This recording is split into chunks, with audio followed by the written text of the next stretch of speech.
E aí, Roberto? Oi, Guilherme, tudo jóia? Tudo jóia? Agora sim, hein? Troquei o nome e coloquei uma foto permanente. É, que legal. E aí, você está bem? Tô bem, e o senhor? Tô bem, graças a Jeová. E a família tá bem? Bem também, e a sua? Tá bem também. E aí, quais são as boas novas? Rapaz, eu tô com bastante dúvidas em alguns conceitos teológicos. Qual? Eu tava vendo uma explicação de um cara que se diz teólogo.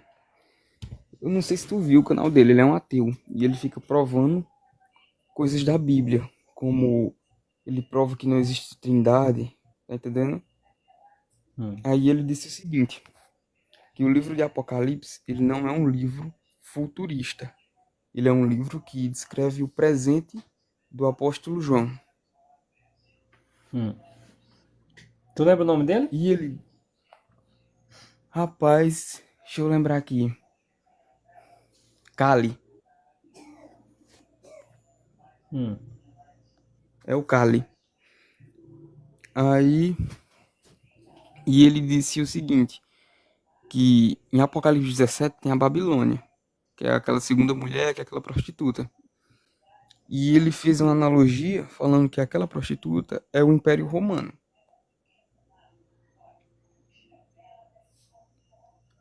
É E você, o como que você o acha? senhor assim interpreta. Fala, Rodri. E você, o que acha, ô Guilherme? Rapaz, ele, pela analogia que ele fez, eu acredito que realmente seja o Império Romano, cara. A mulher do Que é capítulo citado ali. 17? Sim, porque tem duas em Apocalipse. Aí da Apocalipse 12, que é aquela mulher vestida com o sol, e tem da Apocalipse 17 e 18, que é a Babilônia, a grande. E ele fez uma analogia tão. Eu gostei da analogia que ele fez. Que ele descreve que nesse tempo o apóstolo Paulo, não o apóstolo João, ele estava sob o domínio do Império Romano. Por isso que ele escreve tudo em simbologia. Uhum. Porque senão o Império Romano não ia deixar essas cartas dele vazar fora, criticando o Império Romano. Por isso que tudo é uma simbologia. Tipo, mulher. Mulher realmente não é uma mulher literal. Uhum. Mulher quer dizer um povo. Olha que interessante, o Guilherme. Por que João teria apenas cautela em escrever o Apocalipse? Sendo que, por exemplo, na época que o apóstolo João escreveu, ou um pouco antes, né? Roma, não só Roma, mas, por exemplo, lá na província onde ele morava, a Judéia, os próprios judeus, por exemplo, eles promoviam onda de perseguição contra o caminho, né, que era conhecido, o cristianismo inicialmente era conhecido como um caminho, e não havia, por exemplo, esse medo do apóstolo João e da comunidade cristã de escrever seus livros ao ponto de o governo da Judéia, o governo de qualquer outra região interceptasse essa mensagem, de modo que eles precisassem escrever em códigos. Não, em nenhuma parte da Bíblia, em nenhum texto bíblico, desde Gênesis a Apocalipse, nenhuma delas foi escrita em códigos. É tanto, por exemplo, o livro de Mateus, ele vai ser escrito para a comunidade judaica, que haviam se convertido ao cristianismo. Mateus vai usar termos, Guilherme, que pessoas que não conheciam a crença judaica iria compreender. Por exemplo, ele fala da abominação da desolação, né, que aparece em Daniel e que ele vai citar ali em Mateus capítulo 24, versículo 15. Quando verde Jerusalém cercada por exército, Lucas vai falar dessa maneira. Já ele vai usar a abominação da desolação. Então é nítido que, assim, a pessoa que fosse ler essa figura de linguagem usada por Mateus, dificilmente iria entender, a menos que fosse um judeu. Aí agora para um pouco para pensar. Ó, Daniel, o livro de Daniel já estava ali usando diversos simbolismos. Por exemplo, Daniel capítulo 7, lembra de Daniel capítulo 7? Não, não lembro muito não. O que é que diz? Vamos lá, Daniel capítulo 7, ele fala das potências mundiais e ele ilustra essas potências mundiais usando esses animais aqui, ó. Daniel capítulo 7. E veja, veja a ligação de Daniel com o livro do Apocalipse. Daniel capítulo 7, a partir do versículo 1.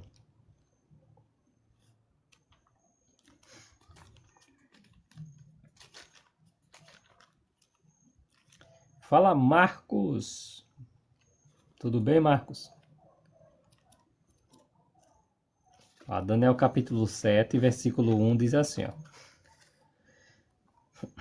No primeiro ano de Belsazar, rei de Babilônia, Daniel teve um sonho.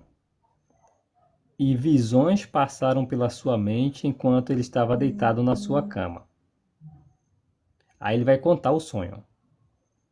Ele diz: em minhas visões, vi que os quatro ventos dos céus agitavam o vasto mar.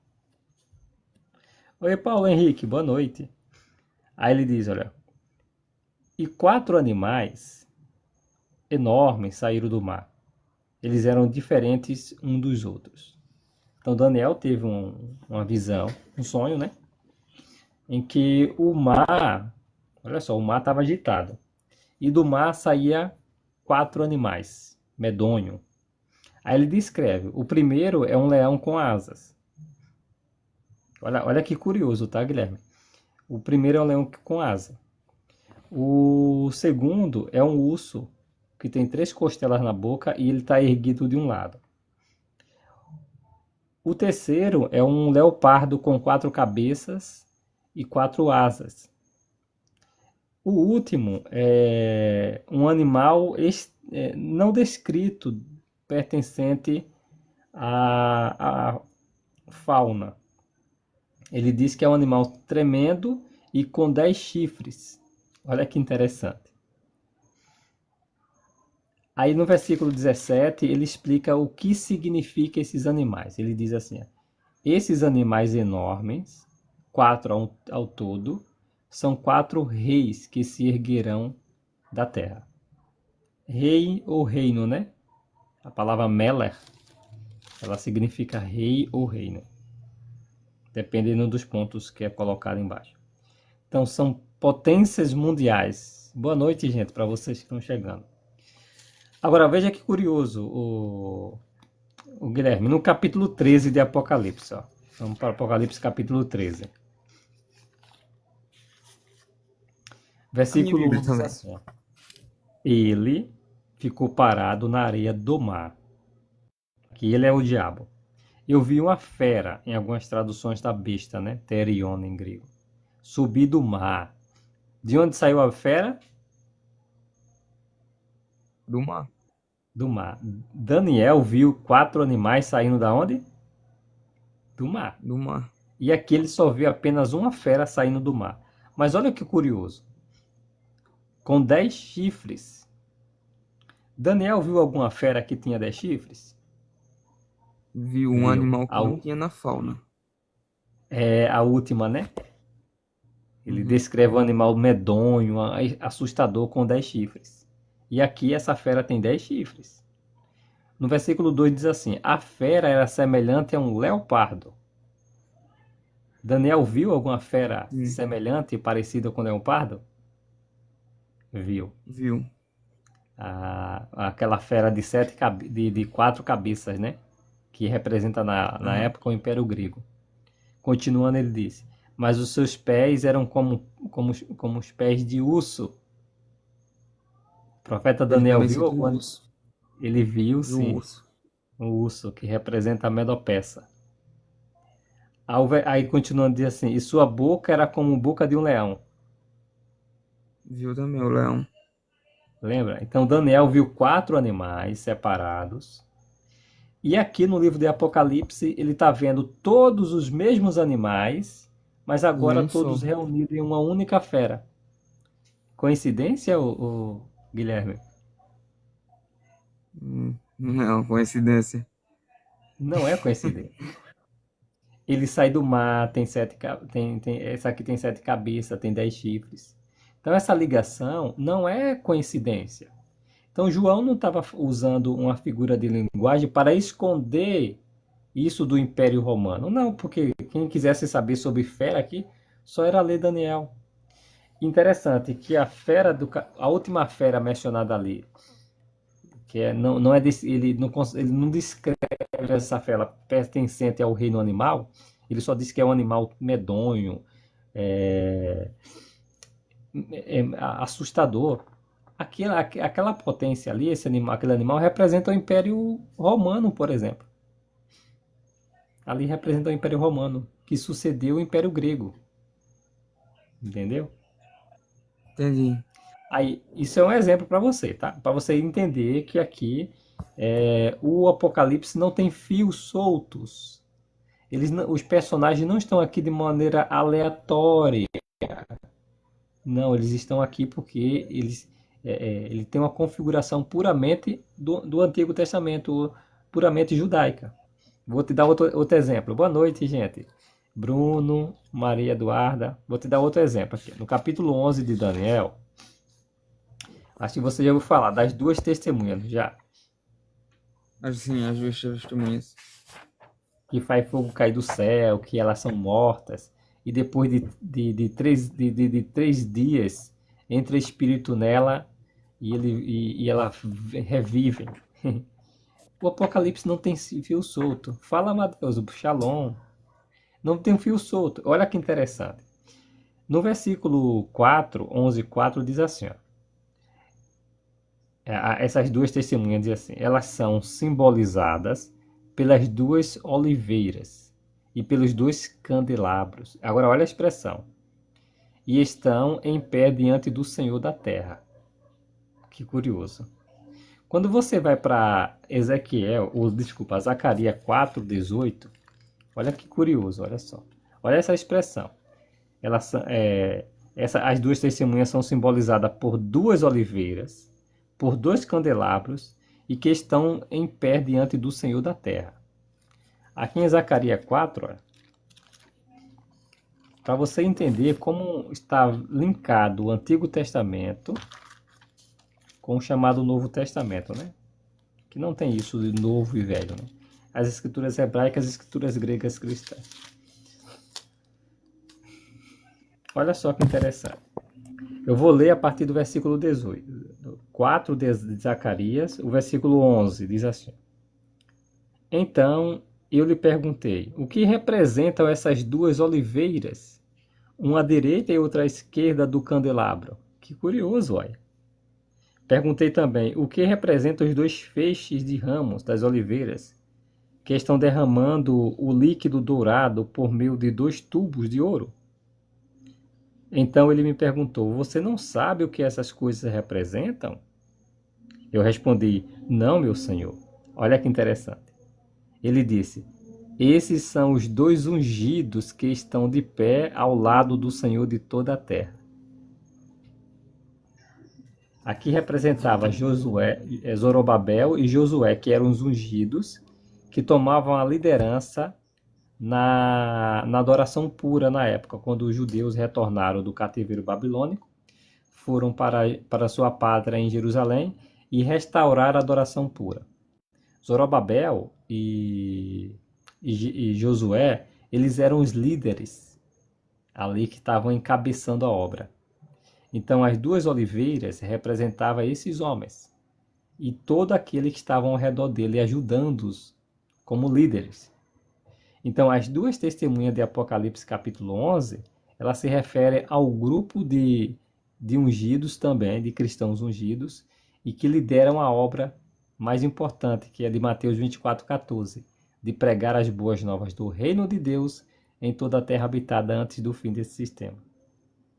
Então, note, Guilherme, não existe personagem solto em que as pessoas façam assim, olha, esse aqui eu acho que deve ser assim. Não. Então, o livro de Apocalipse, ele está linkado ao Antigo Testamento. Não tem como você desconectar isso. Analisando, por exemplo, o texto que a pessoa citou, só para você ter uma ideia, tá? Ó. Agora vamos para o capítulo 17. Que curioso, né? Curioso é isso aqui, ó. Aquela fera que nós vimos no capítulo 13 de Apocalipse, ela representa todos os governos da Terra, se representa todo o sistema político da Terra. A fera que surge do mar, a partir do versículo 11, ela representa os Estados Unidos e a Grã-Bretanha, a parceria, os Estados Unidos e a Grã-Bretanha. A Grã-Bretanha e os Estados Unidos, como é mencionado ali, ela pede aos moradores da Terra que façam a imagem da primeira fera e dá fôlego a essa fera. Olha que interessante. Se a primeira fera mencionada ali, com 10 chifres, com pata de leão, com pata de urso, boca de leão e parecendo leopardo, representa todos os governos da Terra, quem é o órgão que é o espelho, a imagem de todos os governos da Terra? É a ONU. Exatamente, já que é a união de todos. Exatamente. Então, aquela imagem ali é a ONU. Agora, olha que curioso o Apocalipse, tá? No capítulo 17 de Apocalipse, no capítulo 13, melhor dizendo, lá fala da fera e diz que aquela fera tem 7 cabeças, 10 chifres e diademas, coroas, né? Agora, em Uhum. Apocalipse, essa mulher, aqui menciona uma mulher montada numa fera. Só que ela tem as mesmas características daquela fera lá do capítulo 13. Ela tem 7 cabeças, ela tem 10 chifres. Olha só. Só que tem dois detalhes interessantes que ela não tem. Ela não tem coroas, ela não tem diademas, olha só. E ela é vermelha. Lá no capítulo 13 não diz a cor da fera, diz que ela parece um leopardo. Então o leopardo ele é amarelado, né? É, ele é amarelo, não é Não vermelho. é? Já aquilo é vermelho, estranho, né? Qual a conclusão que nós temos? Se ela aqui, no capítulo 17, essa fera aqui, ela tem as mesmas características da fera do capítulo 13, com duas variações, não tem diademas, coroas, e E a ela cor? tem uma cor vermelha, ela representa aquela fera que é mencionado como a imagem da fera. Ela é a imagem da fera. Ou seja, nós estamos vendo aqui a ONU, a Organização das Nações Unidas, viva e respirando. Só que ela não tem coroa, porque a ONU, a Organização das Nações Unidas, ela é um órgão que representa os governos da Terra. Ela em si só depende de sua existência dos outros governos. É tanto que ela é mencionada no versículo 8, dizendo o seguinte: Fala, Alessandro, boas noites, amigo, tudo bem? O versículo 11 diz assim: E a fera que era, mas não é, ela também é um oitavo rei, mas procede dos 7 e vai para a destruição, ou seja, a ONU. Ela é e não é um governo, Ela entendeu? procede. Ela procede dos Entendi. 7, ou seja, 7 aqui é a totalidade, né? Ela procede de Uhum. todos os governos da Terra. Ela depende a sua existência dos governos da Terra. Interessante, né? Ou seja, o Apocalipse, novamente, o Guilherme, ela não tem fio solto. Então, essa mulher que monta essa fera aqui não é Roma. Essa mulher aqui, Mas, o... Pode sim, falar, pode Roberto. falar. Pode falar, Mas, o Roberto, Guilherme. essa mulher, ela está acentuada sobre os 7 dragões. E são representações dos 7 montes. Sim. Então, esses 7 montes aqui, ela representa 7 reis. Olha só. Veja, Sete reis, veja né? que curioso. Essas colinas que eles associam com Roma, lembrando, tá? A associação essa é uma interpretação muito assim, ela tem ali no primeiro, segundo século, no segundo século, na verdade, alguns começam a interpretar, vincular essa fera a Roma. No segundo, terceiro século, ele começa a associar a Roma, por causa justamente dessa citação, as 7 colinas. Mais tarde ganhou força porque a Igreja Católica ficou fixada em Roma, na Igreja Católica Romana.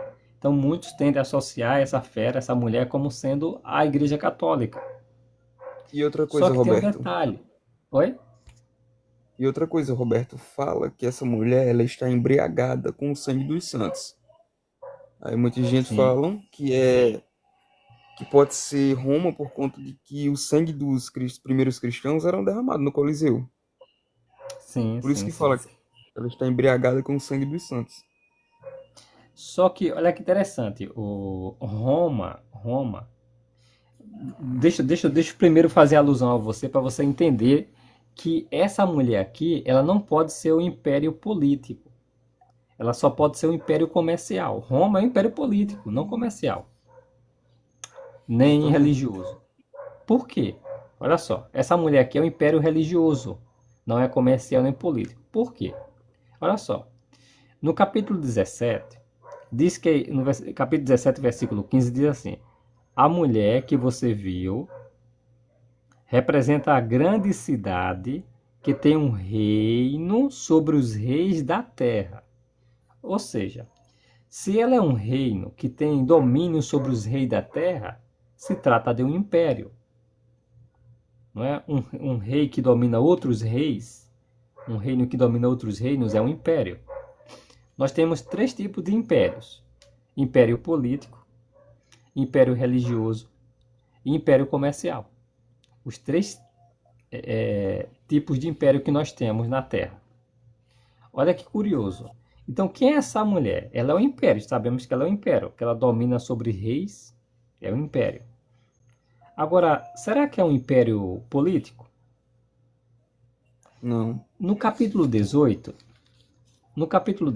o versículo 9 diz o seguinte: olha, e os reis da terra que cometeram imoralidade sexual com ela e viveram com ela em luxo desavergonhado, chorarão e baterão no peito de pesar por causa dela, quando virem a fumaça do seu incêndio. Ou seja, quando Babilônia for destruída, o império político vai chorar a morte dela, vai lamentar a morte dela. Então, ela não pode ser um império político. Por quê? Porque o império político vai chorar a morte dela, a destruição dela. Entendeu, Guilherme? Entendi. Roma era um império político, não. Então, Roma Império iria. comercial. É. Agora vamos lá. E fica dois: o império comercial e o império religioso. No versículo 11 fala o seguinte: também os comerciantes da terra chorarão e se lamentarão por causa dela, porque não haverá mais ninguém para comprar toda a sua mercadoria. Aí vai mencionar o versículo 15: os comerciantes os comerciantes dessas coisas que se tornaram ricos graças a ela. Então aqui os políticos, né? O comércio ficarão parados à distância com medo do tormento dela e chorarão e lamentarão. Ou seja, olha só, o império comercial também vai lamentar a morte dela. Só nos resta, Guilherme, o império religioso. Comércio. O religioso? Porque o império religioso, o império comercial não vai chorar a morte dela também? Sim. Sim. O versículo 15, né, fala que os Falou. comerciantes vão Falou da chorar a cidade. morte dela. E o versículo 9 fala que os reis da terra vão chorar a morte dela. Então só nos resta um império religioso. Então essa mulher, boa noite, Mário. Essa mulher, ela não representa Roma, ela não representa os políticos, ela representa o império mundial das religiões falsas. Por que Babilônia a Grande? Ela é mencionada aqui como uma feiticeira praticamente. Babilônia Grande foi lá onde se originou muitas doutrinas que hoje a maioria das religiões ensinam, como por exemplo a imortalidade da alma. É uma doutrina que veio dali dos babilônicos, não é? Sim, O ensino da tríade também. Então, assim, Trindade? Babilônia a Grande e também a semelhança, Guilherme, da destruição dela é muito impressionante. Fala, fala, por exemplo, que ela está sitiada sobre muitas águas. Aonde é que Roma está sitiada sobre muitas águas? Roma só tem um rio Tibre. Sim, exatamente. Não tem tantos E, rios. Sim? aham, e Roberto, sobre a Hum. questão das roupas, das vestimentas, que falam que ela estava vestida com púrpura escarlate, isso significaria o quê? Riqueza? Sim, então olha só, o Guilherme, olha. Como se trata da religião, toda, não é só uma religião específica aqui, são todas as religiões. Aqui se trata da riqueza que as religiões têm. Não é só, por exemplo, Roma, o Vaticano, não. São todas as religiões. E olha que curioso, tá? Olha que curioso. Até Lutero associava a Babilônia à Igreja Católica, né? Não sei se você já leu sobre ele, o cativeiro, saindo do cativeiro, alguma coisa assim, eu não lembro do Não, não, livro. velho. Mas ele tem uma obra assim, olha só, essa Bíblia aqui, gente, ó. Tá vendo aqui, ó? É uma Bíblia protestante, tá vendo? Ela é publicada pela CPAD, tá vendo? Casa Publicadora da Assembleia de Deus. E olha o que ela menciona aqui no estudo que eles fizeram acerca do Apocalipse capítulo 17. Você crê em Jesus como o único suficiente Salvador? Acredito sim, Gils, com certeza. Jesus é o meio de salvação provida por Jeová. Agora deixa eu te perguntar uma coisa. Você adora o Pai em espírito e em verdade? Conforme Jesus disse lá para a mulher samaritana? O Pai está procurando os verdadeiros adoradores para o adorarem em espírito e em verdade? Eu pergunto a você, você adora o Pai em espírito e em verdade, Gil? Aí, olha que interessante, Guilherme, o que eles mencionam aqui. A grande prostituta, não vou falar o nome completo para não cair a live. Trata-se da Babilônia religiosa e abrange todas as religiões falsas, incluindo o cristianismo apóstata. Faço, Gil, com certeza. Eu prego, Gil, há 20 anos de casa em casa, como Jesus fazia. Você já pregou alguma vez de casa em casa? Faz 20 anos que eu faço isso. Não tem um mês que eu deixe de sair de casa em casa para pregar. Você já ficou sem ir um mês na casa das pessoas? Porque eu não nunca deixei de passar um mês sem ir na casa das pessoas. Pelo menos ler um texto da Bíblia para as pessoas. Você faz isso, Gil? Tem certeza? Você é mormon? Você é mormon, Gil? Eu sei que você não é testemunho de Jeová. Então você é mormon, já que você está dizendo que faz esse trabalho. Então você não faz de casa em casa, querido. Você não faz de casa em casa. Você talvez saiu numa campanha uma vez ou oito, não. Mas você não faz esse trabalho que a testemunha de Jeová faz. Você pode ter certeza disso. Pode Exatamente. perguntar ao seu pastor quem é o exemplo de evangelização. Qual a igreja que é exemplo de evangelização no mundo? Seja honesto, seja Testemunho de Jeová. sincero. Não engane a si mesmo não, tá? Continuando, Guilherme, olha o que diz, tá? Na Bíblia, os termos prostituta e adultério, quando empregado figurativamente, denota apostasia religiosa e infidelidade para com Deus. Que interessante. Exatamente. Uhum. Aí aqui diz a senhora: ela se alinhará com os poderes e a filosofia de Babilônia, e o estilo de vida do mundo com a imoralidade. Os poderes políticos e religiosos se unirão para apoderar-se do controle espiritual das nações. Então, olha que interessante. Então, essa própria Bíblia menciona que a Babilônia Grande representa o império mundial da religião falsa. Exatamente. Já Entendeu? que fala Agora, que ela se oi? ligará com a Babilônia. Exatamente, já que ela fala que ela se ligará com a Babilônia, já que a Babilônia se apostatou da fé. Sabe qual que interpretação hoje é muito pautada nisso? É a interpretação adventista. Não sei se você sabe. Não, qual é a interpretação adventista? Eles batem muito de que essa mulher aqui se refere a Roma. Ao, o Roma ou Vaticano?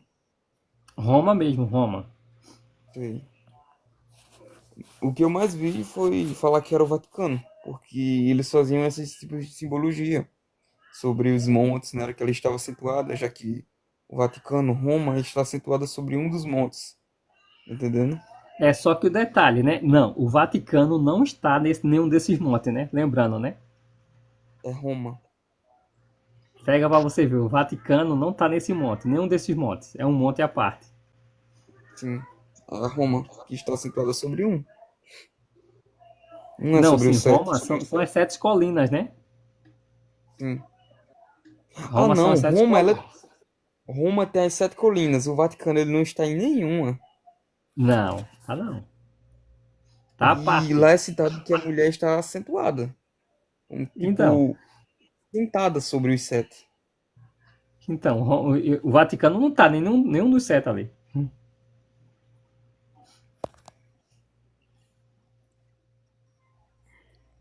Exatamente, então já foge muito desse conceito.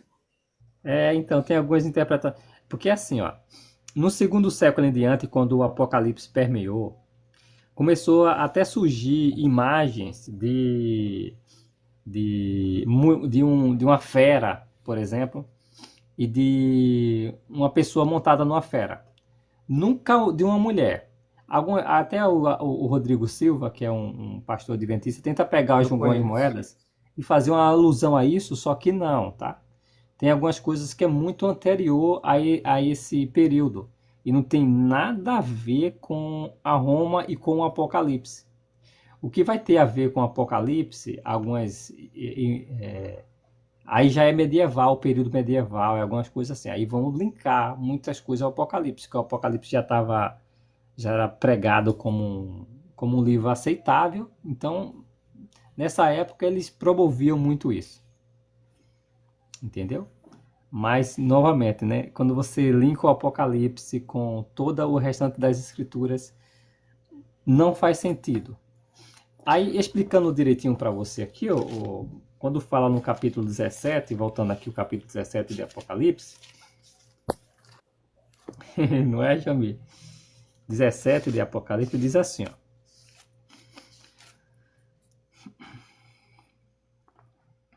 O versículo, o versículo 7 começa assim, ó. Assim, o anjo me disse: por que você ficou espantado? O anjo pergunta a João. Eu lhe direi o mistério da mulher e da fera de 7 cabeças e 10 chifres que a carrega. Olha só que curioso. A fera que você viu era, mas não é. No entanto, está para subir do abismo e irá para a destruição. Olha que coisa interessante. No versículo 17, no versículo 10 diz assim: e há 7 reis. Aqueles montes de Roma representam reis? Não. Não, são apenas montes. Mas aqui na Bíblia, muitas vezes, montes representam reis. E aqui o texto está deixando claro que esses montes significam reis, E o 7, entendeu? uma totalidade. Exato. Aí continuando, esses 5 já caíram. Quem são os reis aqui? Aqui está se referindo aos impérios mundiais que tiveram impacto sobre o povo de Deus. Não se refere a todos os impérios que surgiram na Terra. São os impérios principais que tiveram impacto sobre o povo de Deus. Por exemplo, teve os mongóis que foram um império, mas não teve impacto nenhum sobre o povo de Deus. Teve o Império Otomano, né? Mas não teve impacto nenhum sobre o povo de Deus. Entendeu? Mas Entendi. então vamos lá. Quem são esses 5 impérios mundiais que tiveram impacto sobre o povo de Deus? Os israelitas e depois os cristãos. Ô Gil, isso é fanatismo, tá, Gil? A gente está falando sobre um assunto que não tem nada a ver com a questão dogmática como trindade. E você não para de citar Jesus, Jesus, Jesus, uma coisa que é mais dogmática para você, cara. Segue a linha de raciocínio. Hoje o estudo não é sobre trindade, sobre Jesus, não é cristologia, cara. Desculpa, mas vocês são muito fanáticos. A gente não pode desenvolver um outro tema que vocês. Jesus é Deus, João capítulo 1, versículo 1. Por favor, né? Isso é fanatismo, desculpa, João mas isso é 10:30. fanatismo. João João 10:30. 10:30. Cara, a gente está desenvolvendo um assunto sobre o Apocalipse. O cara não pode. Ah, mas Jesus no Apocalipse. Ah, mas. Cara, pelo amor de Deus, deixa de ser fanático. O assunto aqui não é sobre Jesus ser Deus ou não. O assunto aqui é sobre Apocalipse, escatologia. Ficar melhor para você entender. Se você entende essa Estudo do tempo do linguagem. fim. Pronto, estudo do tempo do fim, uma linguagem mais sem ser teológica, cara. Para de ser fanático. Procura uma live que esteja discutindo isso, entra lá e fala. Tá bom, querido? Eu Tá. entendo o seu respeito. Eu respeito o seu amor, o seu apreço pelo nosso Senhor Jesus. Mas tem coisas que você atribui a gente sem nem mesmo você parar, sentar e conversar. Acho que você não tem nem essa consideração. Você Não chega na conheço nem a live das doutrina. pessoas, você chega na live das pessoas, acham que a pessoa não tem fé em Jesus, acha que só sua fé em Jesus é mais importante. Tá bom, querido? Um abraço para você, tá bom? Se você desejar subir outro dia para a gente falar sobre esse tema, ou se você desejar eu terminar esse tema aqui, você desejar subir aqui para a gente conversar sobre esse tema, eu darei essa oportunidade a você. Você fala, você lê o texto, você explica. Agora, desde que você seja cordial e não fanático, me desculpe. Fala, gente, Cássio, pessoal aí. Ó, continuando aqui, tá? Desculpa, tá, Guilherme? Hoje tem problema não. Então, quem foram os cinco impérios mundiais que tiveram impacto sobre o povo de Deus e Os que na israelitas. época e que na época de João já tinham caído 5 deles. Olha só. Lembrando, tá? Esses impérios mundiais, eles foram usados pelo diabo para tentar impedir que, a princípio, Deus produzisse o Messias. Como isso? Por exemplo, quando os israelitas começaram a se desenvolver, a se multiplicar, os egípcios eram favoráveis até então. Abençoou Jacó, abençoou José, abençoou os filhos de Jacó. Mas depois surgiu um rei que não conhecia José. E o que é que ele fez com os israelitas, Guilherme? Matou. Começou a fazer o que com os meninos? Matar tudinho. Se esse plano tivesse dado certo, o Guilherme, acha que teria dado sequência à linhagem de Abraão até chegar ao Messias? Não. Ela Não. acabaria por ali. Acabaria ali. Então o diabo aproveitando disso aí, usou o Império Mundial, os egípcios, para tentar acabar com a linhagem que levaria o Messias. O que levou o Messias, né? Então o primeiro império foi os egípcios. Aí depois veio outra potência mundial que teve impacto sobre o povo de Deus, que também tentou exterminar a linhagem real, dessa vez a linhagem real que levaria o Messias. Deus já tinha feito uma promessa com Davi, de que um de seus filhos sentaria no seu trono e reinaria para sempre. Aí, durante o reinado de Ezequias foi o rei mau que aconteceu a destruição de Jerusalém. Aí o que acontece? A Síria foi lá com Rabsaque Adar, né? Tinha tomado todas as cidades de Jerusalém, de Samaria, já tinha capturado Samaria, e fez de Ezequias um pássaro na gaiola. Já tinha conquistado todas as cidades ao redor de Judá, só faltava Jerusalém. Aí um anjo, numa noite, foi lá e resolveu a questão. Matou 185 mil assírios, numa só noite. Então, segundo o Império Mundial a ter impacto sobre o povo de Deus, foi a Síria. Não confunda, tá, gente? Síria com a Síria. Não Síria, tá? A Síria. É diferente, tá? A Síria de Sargão, a Síria de Senaqueribe, a Síria de Salmanasé, esses homens aí. De Assurbanipal, tá? Essa Síria. Não é Síria, é a Síria. 2S. Qual foi? Então, nós temos aqui, ó, dois impérios que teve impacto sobre o povo de Deus. Qual foi o próximo? Os babilônicos. Jerusalém estava muito se atolado na idolatria e Deus permitiu que Nabucodonosor fosse lá e conquistasse a terra de Jerusalém. Levasse ele cativeiro, punisse ele por 70 anos, não é? Aham. Isso, Alessandro. Exatamente. Então, o terceiro império foram os babilônicos. Só que Babilônia não libertava ninguém.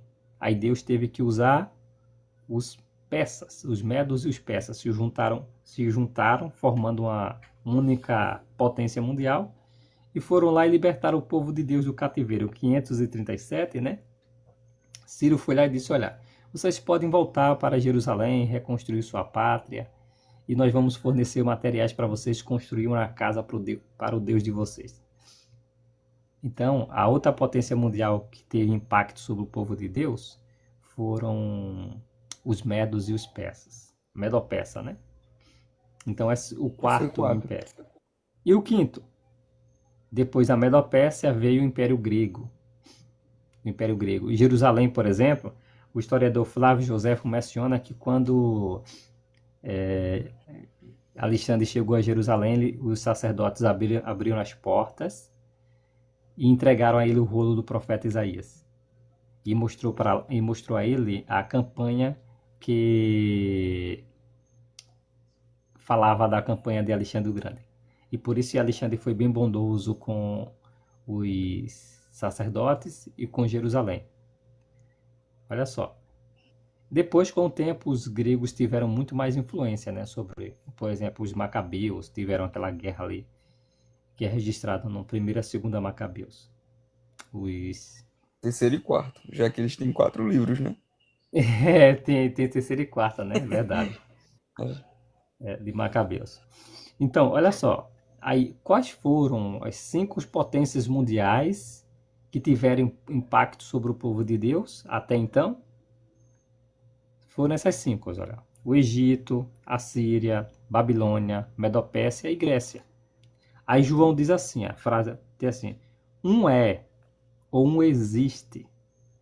Olha só, um existe, um é ou um existe. Quem era a potência mundial que existia nos dias de João? Era o Império Romano.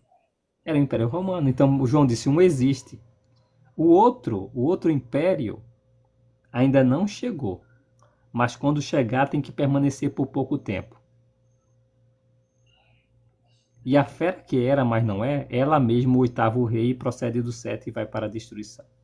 Aí, essa última aqui, o 7º, nós entendemos, o Guilherme, que é os Estados Unidos e a Grã-Bretanha, sabe? Como potência dupla. Uma união. Essa união, a anglo-americana. Nós entendemos que essa potência mundial, que não tinha chegado nos dias de João, nos nossos dias ela existe, né? Então, essa potência mundial, nós entendemos que é a Grã-Bretanha e os Estados Unidos. E esse oitavo rei aqui é a ONU, a Organização das Nações Unidas. É o último potências mundiais da época, em que nós entendemos que vai haver agora a interferência do reino de Deus. É nesses governos que o reino de Deus vai intervir, vai acabar com os governos humanos e o reino messiânico vai ocupar o lugar de todos eles. Então, por isso que nós entendemos que essa mulher aqui, ela não é Roma, ela é a religião falsa. Desde a história da humanidade, ela tem perseguido quem tenta servir a Deus. A mulher. Por isso que ela está embriagada com o sangue dos santos, né?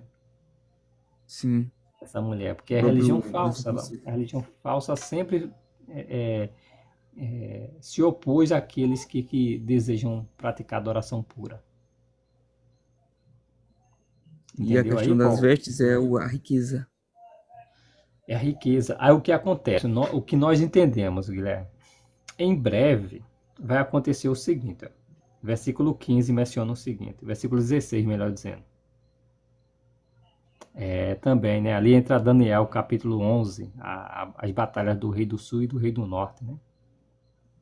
Os 10 chifres. Quem são os 10 chifres? 10 é a totalidade, tá? São todos os governos que compõem a ONU hoje. Que você viu. E a fera, a ONU, odiarão a religião. Olha só.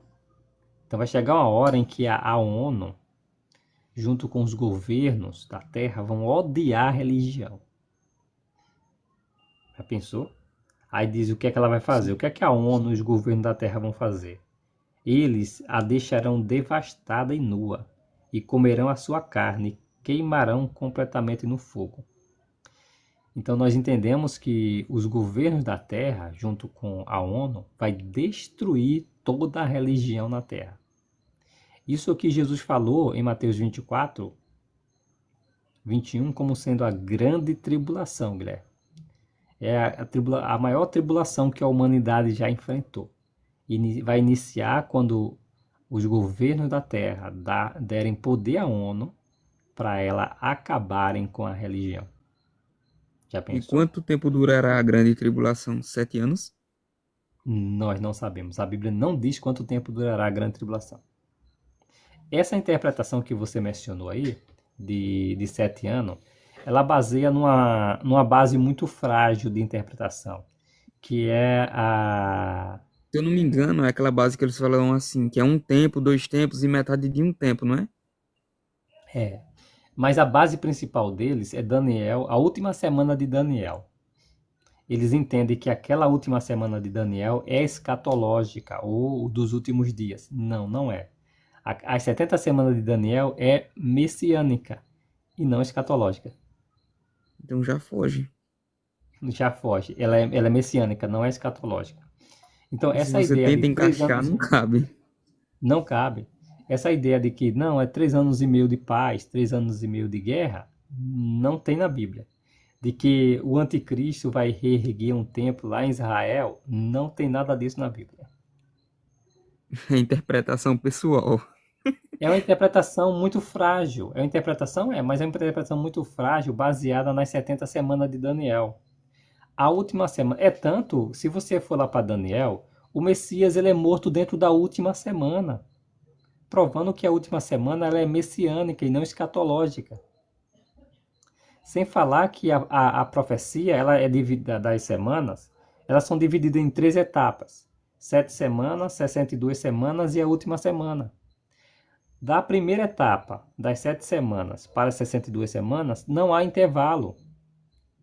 Por que haveria intervalo, então, da 62 semanas para a última semana? Então, eles falam que houve um intervalo dali até quando o anticristo começar a reinar. É fantasioso isso, fantasioso. Não tem apoio nenhum. O segundo ponto é que o Messias ele é morto dentro da última semana. Então, a profecia das 70 semanas, ela tem um bom objetivo. E o objetivo lá não é informar acerca de anticristo coisa nenhuma. Não é escatológica, ela é messiânica. Mas e a destruição do templo? Sim, a destruição do templo ocorreria depois das 70 semanas. Entendeu? Entendi agora. E faz bastante Então, agora. sentido. Oi? E faz bastante sentido. Não é uma interpretação isolada, é uma interpretação que tem base bíblica. Temos que linkar os textos bíblicos. Temos que linkar os textos bíblicos. Se você não linkar os textos bíblicos, você não consegue ter uma interpretação abalizada. Aí ficaria uma interpretação muito pessoal. Essa interpretação, por exemplo, da última semana ser messiânica, ser escatológica. Não, vai ter 3 anos e meio de paz e 3 anos e meio de guerra. 3 anos e meio de paz é quando Israel construir um templo, que vai surgir aí um anticristo e que vai unificar todas as religiões, que vai unificar todos os governos em um único homem. Desculpa, mas isso é muito fantasioso. Sabe por quê? Você acha que um governante, Guilherme, um homem, por mais, vamos lá colocar o Elon Musk, por exemplo, o cara mais rico do mundo. Não é o Elon Musk, o cara mais rico do mundo. Não é mais dele, né? Vamos lá, fala de um homem bem influente aí, do mundo hoje. Um homem que é bem influente e... Deixa eu ver. O CEO da BlackRock. Vai. Um cara que vai ganhar o carisma do mundo. Aí, o presidente dos Estados Unidos, Donald Trump. É, o cara que vai ganhar o carisma do mundo é o presidente dos Estados Unidos. Claro. Não, mas não, pensa nesse cara aí que você falou. Pronto, o CEO da BlackRock. O Moisés colocou é Bill Gates. Pensa aí, o cara bem carismático aí. Aí ele vai ganhar aí o favor de. Vai ser bem carismático, de modo que o presidente dos Estados Unidos, o presidente da China, o presidente da Rússia, o presidente da Turquia, o presidente de todas as potências mundiais vão se curvar diante desse homem. E tu sabia que eles, E vai, tipo assim, eles são meio que se curvam diante dele, já que tipo, a BlackRock ela é a maior empresa com ativos, e meio que eles dependem dele, a empresa. é, mas imagina, nessa interpretação, nós estamos analisando a interpretação escatológica que eles Sim, trazem. sim. Aí todo mundo daria, todos os governos da Terra daria poder a esse homem. Isso quebraria, o Guilherme, a própria soberania de todos os países. Sim, porque isso Qual não faz país do mundo? sentido. Não faz. Qual país do mundo acha que os Estados Unidos iria se curvar com bomba nuclear a um homem, Apenas um homem, que é um CEO, não é apenas um nem homem? dono. Outro ponto, Não você faz acha que os sentido. muçulmanos iriam concordar que um homem carismático construísse no lugar da mesquita muçulmana um templo para Israel? Se ele pisar lá, ele morre. Cara, até hoje a briga tá lá, né? Estão tentando criar um estado para palestino e a briga continua. Exatamente. Então, Não chega isso em é acordo uma nunca. interpretação muito fantasiosa, sem base bíblica, e o análise da geopolítica não dá. Não Não faz cabe menor nem aí sentido. também. Não faz muito sentido isso. Então, assim, é uma interpretação, eu respeito isso, mas biblicamente não tem base bíblica. Não é escatológico a profecia das 70 semanas, gente. Aí então, o Guilherme, a grande tribulação, a Bíblia não diz quanto tempo ela vai durar. Na Jerusalém, em Jerusalém, no ano 70, ela durou cerca de 4 anos. Né? Ela rompeu no ano Sim. 66, com a rebelião dos judeus, e ela termina no ano 70, com a destruição do templo, né? De Jerusalém. Exatamente. E de Jerusalém. Exato, Alemão. 70 semanas são messiânicas, não escatológicas.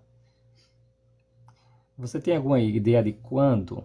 Não, Ricardo, nós não sabemos quando isso vai romper. Quando vai aparecer o anticristo? Que anticristo? Ô Ricardo, que anticristo, homem? Rapaz, apareceu tanto em o Anticristo, o Nero era um anticristo.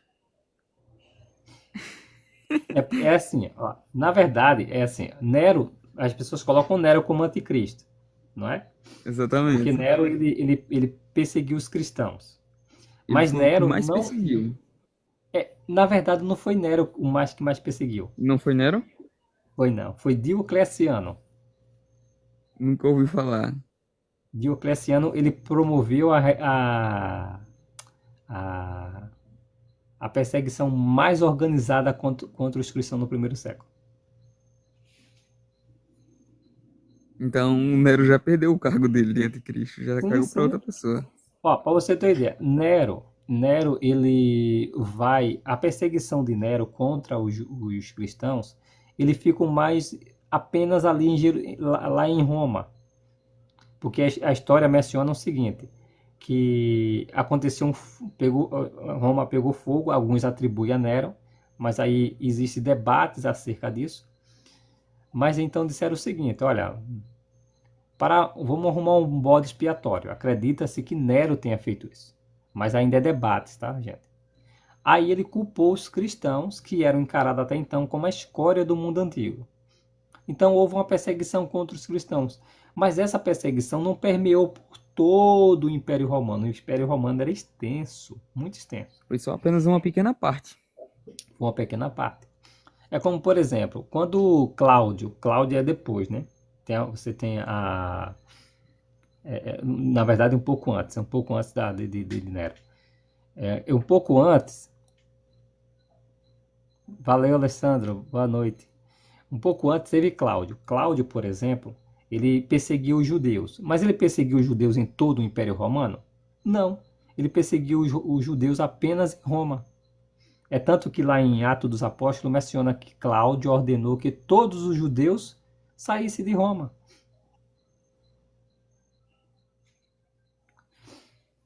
Beleza, Ricardo. Parece outro dia aí que a gente conversa sobre esse assunto específico. Tá bom?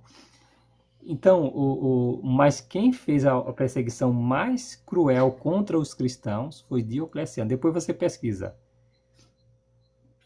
Pronto. Aí sim foi a perseguição em todo o Império Romano. E foi posterior ali como é que diz? Ao primeiro século.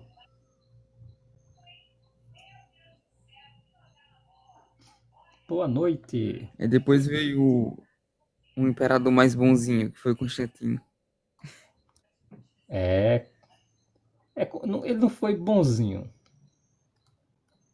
Ele só. Muitas pessoas, eu vejo, falam que, tipo, quem edificou o cristianismo em Roma foi Constantino. Essa afirmação é errada. Quem confirmou o cristianismo como única verdadeira religião foi Teodósio I. Constantino ele liberou a prática do cristianismo. Constantino. Então, olha só. Você sabe que Constantino ele venceu alguns imperadores. O império estava Sim. dividido. Então ele conquista o Império Romano. E o que é que vai acontecer? Vai acontecer. E está tendo dentro do Império Romano um debate com a religião que mais crescia, que era o cristianismo. O cristianismo estava crescendo tanto porque a moral cristã já tinha caído muito.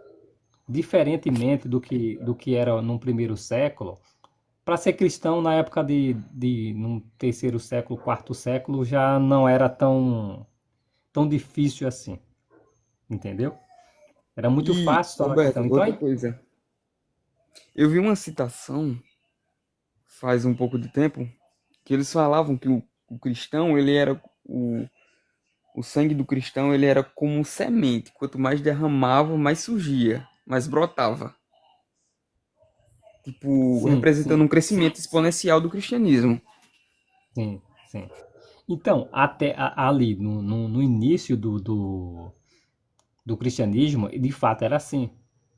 Porque eles morriam. O que acontecia para as pessoas morrerem como cristão? Não é? Aí o que acontece? Olha só para você ter uma ideia. Quando surge um embate entre a ideia de Jesus ser Deus igual ao Pai, Jesus não ser Deus igual ao Pai, o negócio fica mais pesado ali em Alexandria. Lembrando que isso não foi a única questão que dividiu várias igrejas. Para você ter uma ideia, Irineu ele já vai dizer que existia no segundo século 20 variedades de cristianismo. Celso vai zombar ali dos cristãos que já estavam divididos em 20 tipos de denominações, facções. Por isso que ele Exatamente, existe já aqui. que existem Por volta, 24 tipos de igreja católica. por volta do quarto século, já tinha mais de 380 denominações cristãs, divergentes uma da outra. Claro que existia aquelas que tinham de maior número, né? Maior número. Então, quando surge ali em Alexandria a ideia de Jesus ser Deus igual ao Pai, Ário dizendo não, Jesus ele é chamado de Deus, mas não no sentido absoluto, porque na cultura judaica o termo Deus é usado para outros seres, como anjo, como juiz. Então Jesus é Deus nesse sentido. Ele não é Deus como o Pai é. Aí tem a discussão teós com artigo, teós sem artigo. O próprio Irineu vai discutir sobre isso, João capítulo 1, versículo 1, onde aparece teós com artigo, o Deus, e teós sem artigo para Jesus. Então, Jesus é Deus no sentido relativo, assim como os anjos são deuses, né? Assim como Moisés foi chamado de Deus. Então, ele não é Deus todo-poderoso, igual o Pai. Aí não, mas aí surgiu Faz essa parte da embate. divindade, não é? Oi? Faz parte da divindade, né? Exatamente, começou a ter essa. Porque o termo Deus, até então, Deus era tratado como, Theo. dentro do judaísmo, como uma única pessoa. O judaísmo sempre foi unitário, ou seja, Deus é constituído de apenas uma pessoa, o Pai, ponto final. O embate de interpretação de que Jesus era Deus, olha o que curioso. Os primeiros apóstolos de Jesus, eles eram judeus. Então, quando eles viam a palavra teós aplicada a Jesus sem artigo, por exemplo, eles entendiam que Jesus era Deus não no sentido que o Pai é. Porque eles entendiam dentro da cultura judaica o emprego do termo Elohim, Elion, Elim. Eles entendiam perfeitamente isso. Mas os pais da igreja, os pais apostólicos, que haviam estudado na filosofia grega, não conseguiam entender muito bem isso. Então, quando eles viram em alguns textos Jesus sendo chamado de Deus, opa, peraí. Jesus é Deus, o Pai é Deus, e só existe um Deus? Opa, é um Deus só. Entendeu? Entendi. Então, Quem eles foi interpretaram dessa que maneira. foi um pai da igreja que trouxe o conceito de trindade lá no segundo século? Quem foi? O senhor lembra? Tertuliano. Foi Tertuliano. Na verdade, o termo que Tertuliano usou não tem olha Trino. só, Era um trino, não era? trinitas em latim, não tem esse conceito. Por exemplo, triunvirato. O que é um triunvirato? Já ouviu falar do triunvirato? Não, triunvirato não. Significa governo de três. Era quando Roma, bem antes, olha, Roma era governada por três homens importantes. Teve o primeiro triunvirato, o segundo triunvirato. Trenó. Trenó significa três cavalos. Ou E, seja, tipo, é divergente um do outro. mas olha só que interessante, a palavra trinitas usada por Tertuliano não tem nada a ver com a trindade que foi formulada num quarto século. Não tem nada a ver. Por exemplo, Abraão, Isaac e Jacó. Então, Tertuliano usou assim, a trinitas. Entende? Entendi. Ou seja, era ênfase. É como, por exemplo, nós usamos no futebol hoje, por exemplo, um time que ganha 3 títulos. Ele é tricampeão. Sim, Entendeu? E é uma entendi. nomenclatura para dizer que são 3 títulos. Então, trinitas era, na verdade, uma ideia para ênfase, que os trinitários posteriormente usam como se Tertuliano acreditasse na trindade que foi formulada no, no quarto século. Tertuliano vai dizer que Deus existia sozinho e não tinha filho. E a partir de certo tempo, ele gerou o filho para ele. Isso não soa como trindade. A trindade do quarto século é bem diferente. A trindade vai Exatamente, dizer já que que Jesus tem o mesmo tempo de existência que Deus. Mas então, para você ter uma ideia, para a gente focar no Constantino aqui, olha que curioso, né? Constantino fez assim, oh, pera aí, a igreja que está mais crescendo. Poxa, eu já venci aí alguns imperadores aqui já para reunificar o meu império, agora eu tenho que dor de cabeça com religião. Aí Constantino faz o concílio de Nicéia, né? Reúne o concílio de Nicéia. Olha só, o Guilherme, existia mais de 1.800 bispos dentro de todo o Império Romano.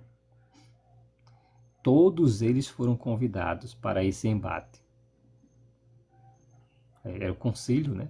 Sabe quantos sim, compareceram? acho que uns 30. 300. De 1.800 bispos. Há uma divergência ainda, né? Não se sabe ao certo. De 1.800. Caramba, mil e O quinhentos não foi. Papa, o Papa que deveria comparecer não foi. Então, o embate ficou Eu não entre. sabia, velho. Eu não O sabia. embate ficou. Pois é.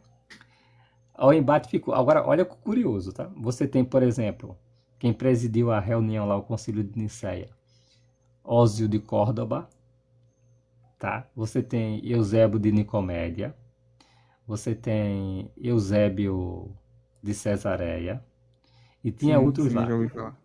Olha que interessante. Eusébio de Nicomédia, ele era ariano. Eusébio de Cesareia também era ariano. E nós não sabemos quanto mais eram arianos. Nós não temos muitos registros, né? Mas quando Eusébio de Cesareia viu que o negócio era mais complicado, e ele poderia ser exilado ou perder a luxúria, o bem a liberdade que o cristão tinha, ele acabou cedendo e aceitando o credo de Nicéia. Então ele não aceitou o credo de Nicéia com base em teologia. Ele aceitou o credo de Nicéia com base no medo, imposta com base na espada de Constantino. E ele era ariano. Exatamente. Ele foi coagido. Agora, olha que curioso. Constantino, ele é batizado por Eusébio de Nicomédia, que é que era ariano. Ou seja, Ô Constantino foi Roberto, batizado como ariano. ô Roberto, mas eu ouvi dizer que não existe fontes verdadeiras que falam que Constantino foi batizado, sabe? No final da vida dele, ele foi. No final da vida, no leito de morte, né? Leito de morte. Não no início. No leito de morte, Eusébio Mas de ninguém Nicomédia. sabe ao certo. Alguns questionam, né? Há pouco, mas Sim, assim, como consenso, acredita que ele tenha sido batizado por Eusébio de Nicomédia. no leito de morte. Leito de morte.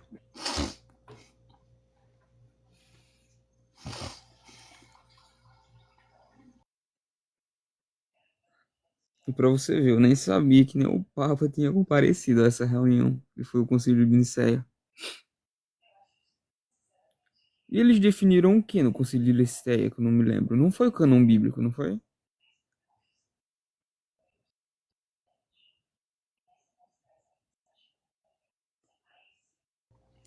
Uma das E... coisas centrais discutidas lá foi se Jesus era Deus.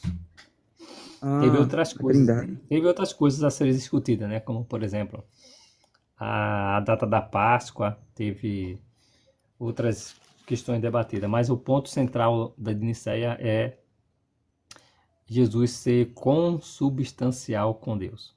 Note que aí não surgiu Trindade, né? Aí, É, não surge. aí você tem duas pessoas. Mas então, o que acontece, o Guilherme? Ainda assim, isso não foi suficiente para acabar com a ideia que Ario havia pregado, né? De que Jesus ele é Deus no sentido relativo, não no sentido que o Pai é Deus. o que acontece? Aí surge a ideia de Jesus, por exemplo. Ah, mas se Jesus é o próprio Deus, como é que ele orava a si mesmo? Aí veio a união hipostática. Exatamente. Veio o concílio de Calcedônio, a união hipostática. Ah, Sim, mas isso aí mas, não foi na... ô Roberto, tem um primeiro concílio de Calcedônia que foi antes do concílio de Nicéia. Não sei se você já ouviu falar, que foi no ano 290 e pouco. Que não foi um concílio regional, liderado Foi um por sínodo. Cipriano. Não foi o sínodo O de... sínodo, ele É uma foi reunião mais, liderado, mais regional. sim, sim, ele foi liderado por aquele Cipriano de Cartago. Cipriano de Cartago. Deixa eu ver se Vê eu se tu puxo lembra aqui na aí memória. que eles discutiram sobre esse negócio de sucessão apostólica e sobre, olha aí se você lembra, concílio liderado por Cipriano de Cartago. Rapaz, o Cipriano de Cartago, eu lembro que ele foi o, como é que diz? Ele favoreceu realmente a questão hierárquica, Sim, de, assim, divisão entre leigos, a classe leiga e o clero. Ele é o pai dessa ramificação aí, Cipriano de Cartago. É ele que vai mostrar, vai trazer realmente essa lacuna entre líderes, né, e irmãos comuns, entre o clero e o leigo e o clero. É ele que traz. Mas do concílio eu não lembro não. Depois eu dou uma pesquisada, viu, o certo. Guilherme? Mas agora eu lembro que teve um sínodo antes do concílio de Nicéia para falar sobre essa questão de Ário e Área condenado. Agora o que é curioso é o seguinte, tem uma expressão chamada hoiomoios em grego, que é um termo filosófico da filosofia grega, mas que no sínodo de Antioquia da Pisídia havia sido rejeitado por todos. Ah, não, não podemos usar isso aqui, que isso é grego. Isso é filosofia platônica grega. Só que no concílio de Nicéia eles aceitaram esse termozinho, homoios, como sendo consubstancial.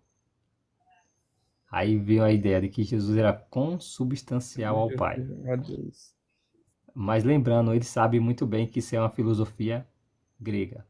É tanto que a palavra hipóstasis, eles até hoje, para você ter uma ideia, a turma que ensina a Trindade, eles não sabem nem a diferença de ousia ou rousia e hipóstase. Para você ter ideia, a hipóstase nunca tem um sentido de pessoas, de pessoa. A palavra pessoa em grego, a mais próxima para o termo pessoa em grego, é prosopo, que significa diante. Em hebraico seria lifnei, para pessoa. Lifnei, diante, face a face, seria essa, prosopo. Hipóstase não. Hipóstase seria essência, seria substância também. Então, aí eles usaram como sinônimo de pessoa, hipóstase, sendo que não é. A palavra grega, embora os pais da igreja e outros tinham ressignificado esse termo hipóstase dentro da filosofia, não teologia, para significar pessoa, até hoje é usado, né? Deus é três hipóstases em uma ousia. Ou seja, são três essências em uma essência. Sim, três pessoas e uma divindade só. Não, não na verdade, se você pegar o pé da letra, etimologicamente falando, é três essências de uma essência. Faz sentido isso? É assim, não faz, cara, três essências de uma É, essência. é porque, olha só que curioso, a palavra hipóstase é essência e ousia também é essência. Fica Para meio você ver. confusa, velho. Três Mas é, essências de uma essência. mas a ideia levando em consideração a definição etimológica das palavras, essa seria a questão. Se você pesquisar aí, você vai ver a loucura que é. Hipóstase nunca é sinônimo de pessoas. Exatamente. E, tipo, eles formulam muitas coisas, tipo a união hipostática. Eles formularam a união hipostática que é para ela não contradizer com alguns versículos bíblicos. Porque na união Então, hipostática se acredita que Cristo tem uma divindade só, e, tipo, se separa em duas, que é 100% humana e é 100% divina. Já uhum. alguns ortodoxos, eles acreditam diferente, de que Cristo ele não tem apenas uma, tem duas, uma divina e uma humana. Ô Guilherme, você sabe a diferença do trinitarismo para o unitarismo? O unicismo? Não, unitarismo. Não, não. Ó, porque o unicismo já é outra coisa. O unitarismo defende que Deus ele é formado exclusivamente por uma só pessoa, o Pai. Isso é unitarismo. O unicismo vai dizer não, que Deus é formado ali um só pessoa. Jesus, o Pai, o Filho e o Espírito Santo é uma só pessoa. Isso é o unicismo. A Trindade vai dizer, olha, são três pessoas distintas, mas em um único Deus. Entendeu? Sim, Mas vamos focar aqui em dois pontos, nessas duas definições. A Trindade, que é mais propagada, mais ensinada, e o unitarismo. Nós, testemunhos de Jeová, somos unitaristas. Ou seja, Deus ele é formado por uma única pessoa. Deus é só uma pessoa, o Pai. é único. O, Ele é Deus é único. é o ser de máxima grandeza é uma pessoa, não é duas, não é três. O ser de máxima grandeza é uma pessoa, o Pai. Para a Trindade, para os trinitários não, Deus é formado por três pessoas. O contraste disso é o unitarismo. O unitarismo diz que Deus é formado por uma pessoa e a Trindade diz que ele é formado por três. Mas, Guilherme, quando você pega, por exemplo, João capítulo 1, versículo 1, que diz assim: no princípio era o Verbo, e o Verbo estava com o Deus. E o Quem verbo é? era Deus. O Verbo era Deus. Daqui a pouco eu entro nesse método aí, tá? Mas vamos nessa frase que o Verbo estava com Deus. Quem é esse Deus com quem o Verbo estava? Quem é esse Deus que o. Primeiramente, Com- quem é esse verbo? então vamos lá, Cristo. boa pergunta. A palavra logos, né, logos em grego, é uma definição, é um título que é usado para Jesus como o mensageiro, o mensageiro principal. Ele é aquele que porta a voz, entendeu? Entendi. Sim, sim, Nanda. O unitarista é isso sim. Então, logos, que passa a ideia de discurso, mas não é discurso em si, tá? Seria outra palavra, mas é aquele que porta uma mensagem. Então, a palavra logo significa o principal mensageiro, vamos dizer assim, o portador da mensagem. Então, Jesus, porque tem unitarista e unicista, seria a mesma coisa? Não, nada, não, são diferentes. Daqui a pouco eu te explico, tá? Ó, então, Logos é o portador. Então, Jesus é aquele que ele anuncia, transmite a mensagem de Logos Deus encarnado. para anjos e para humanos também. Porque ele exerce essa função também lá no céu, como Logos, né? Então, Sim. Logos, palavra em grego, significa isso. É tanto que em Apocalipse vai dizer que ele é chamado de a palavra de Deus, o Logo de Deus, ou o mensageiro de Deus, o discurso de Deus. E temos essa nomenclatura. Então, o que é que nós sabemos, o que é o Logos? O Logos é isso. Agora, com quem o Logos estava? Com Deus, com o Com Pai. Deus.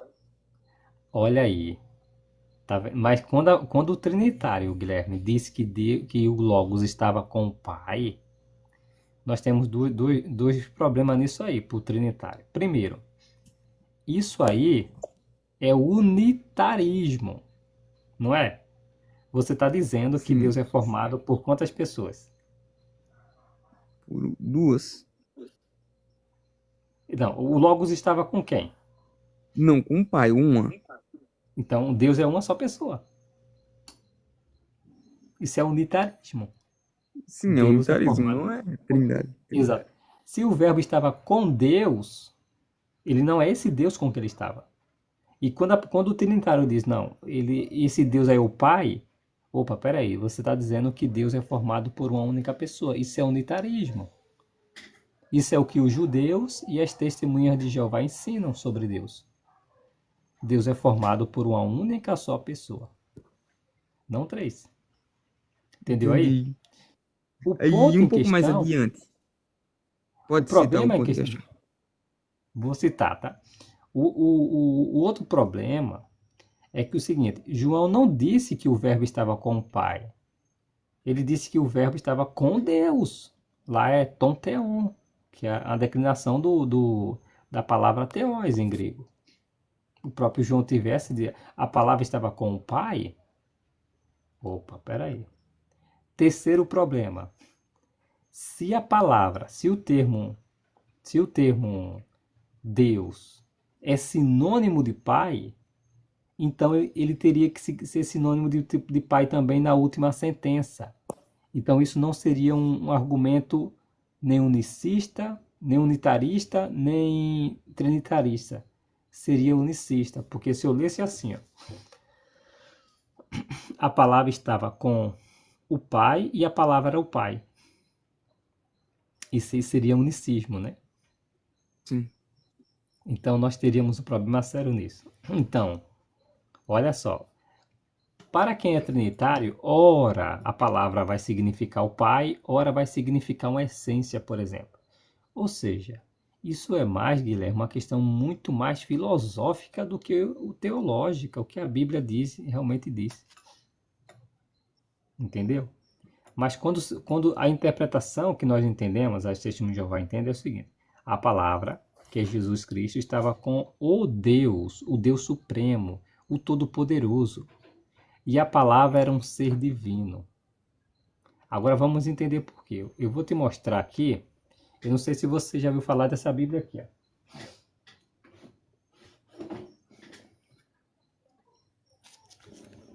Ela é um interlinear. Novo Testamento Interlinear do Valdir Carvalho Luz. Já ouviu falar? Não, não ouvi falar, mas eu acho que eu tô recordando que você fez uma citação dessa Bíblia, se eu não me engano. Ele é um pastor da igreja, ele era, né? É presbiteriano no Brasil, era professor de hebraico e de grego no Seminário Presbiteriano do Sul, e na área de linguística do Instituto de Estudos de Línguas, da Unicamp, e de exegese e grego do Novo Testamento, no Instituto Palavra Vida. É tradutor de várias obras, entre elas as Institutas de Calvino do Latim e o autor da gramática grega Manual do Grego Neotestamentário e da biografia de John Knox, todos da editora Cultura Cristã. Infelizmente ele já faleceu, o Valdir Carvalho Luz. Olha o que ele diz em João capítulo 1, versículo 1, tá? Na parte C. E por que ele vai traduzir dessa maneira? Diz assim, ó. No princípio ou no começo, né, era ou existia a palavra. E a palavra estava com o Deus. Ele coloca o artigo definido. A palavra estava com o Deus. Ou na presença de Deus. Com Deus. E a palavra era divina. Que interessante. Já separou um pouco. Agora veja que curioso. Ó. Porque a tradução Almeida, ela traduziu de maneira errada quando ela colocou os dois termos com letra maiúscula. É João 1, capítulo 1, versículo 1, exatamente, Nana, tá aqui. Ó. a palavra era divina. Está no grego, texto grego.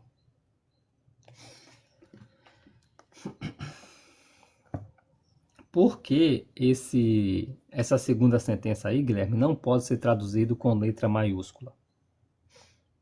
Aí eu vou citar aqui uma obra do John L. Mackenzie. Ele é um jesuíta católico, ele tem um dicionário, John L. Mackenzie, é um dicionário católico, tá, gente?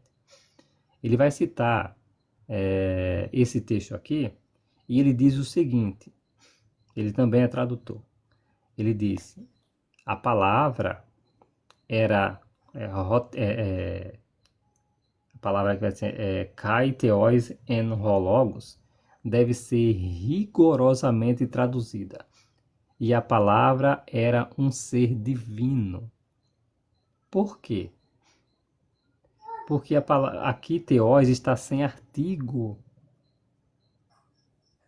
E hologos, ele é o sujeito da frase.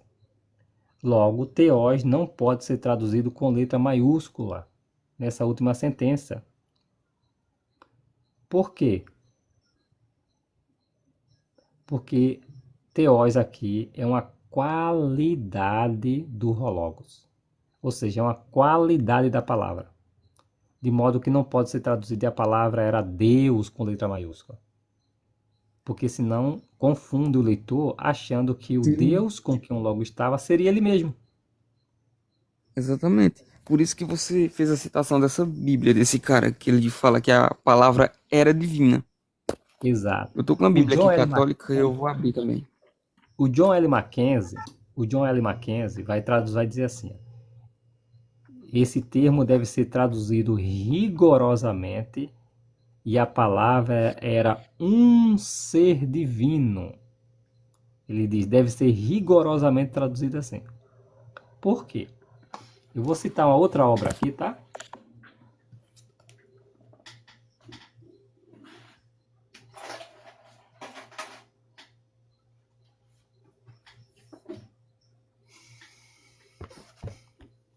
Essa aqui, ó.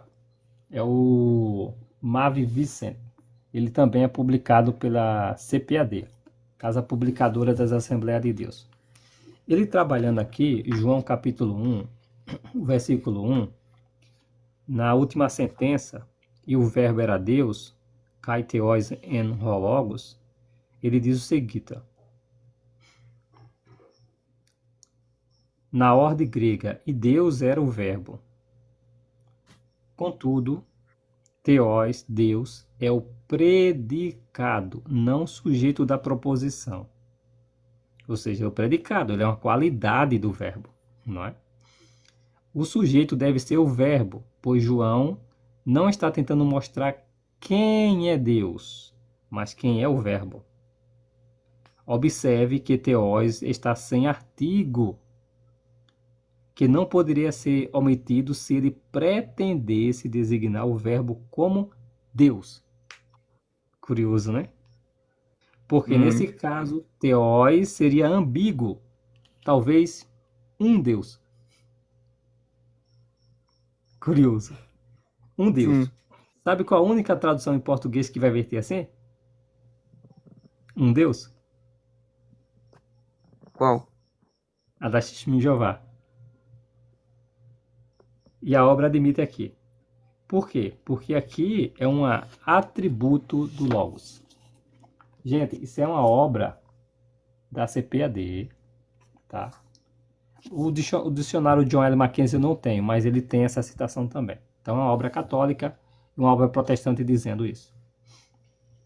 A primeira Bíblia, o Guilherme, a traduzir a palavra um Deus, é a Bíblia. Deixa eu lembrar aqui, deixa eu só.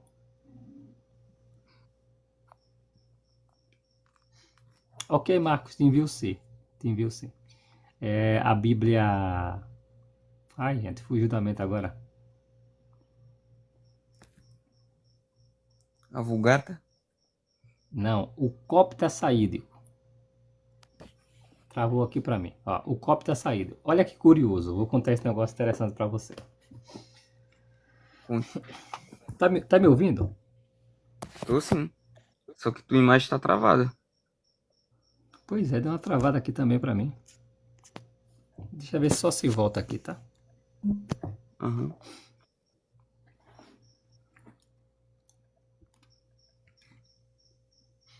Depois da explicação eu vou dormir, viu?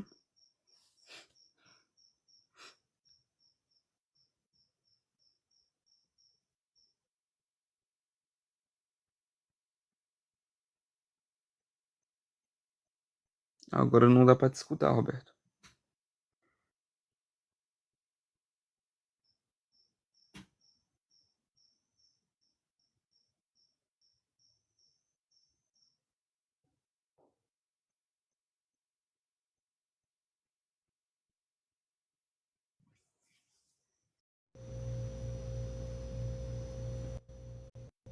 Voltou. Voltou. Alô? Tá me ouvindo? Pronto. Tô ouvindo e a imagem tá perfeita. Sem tá travando. Tá me ouvindo agora? Tô mesmo? Pronto, voltou. Então, o cópita saídico, o Guilherme. O cópita saídico foi a primeira tradução a verter a palavra era um deus. E ela foi datada em que E tempo? Esse copo? ela, ela é do sexto século. Há muito tempo. É do sexto século. E olha que curioso, sabe? O hebraico, o aramaico, o grego, o latim, o siríaco, o. Como é que é o nome daquele outro idioma que acredita ter sido a mãe do grego lá? Fugiu agora da mente. O sânscrito. Todos esses idiomas, não existe artigo indefinido.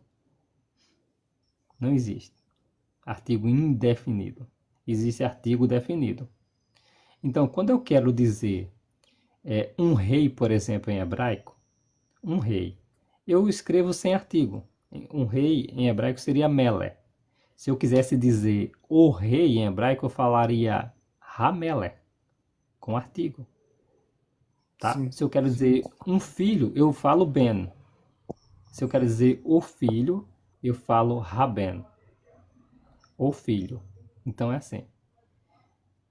Então, a ausência do artigo já torna o substantivo indefinido.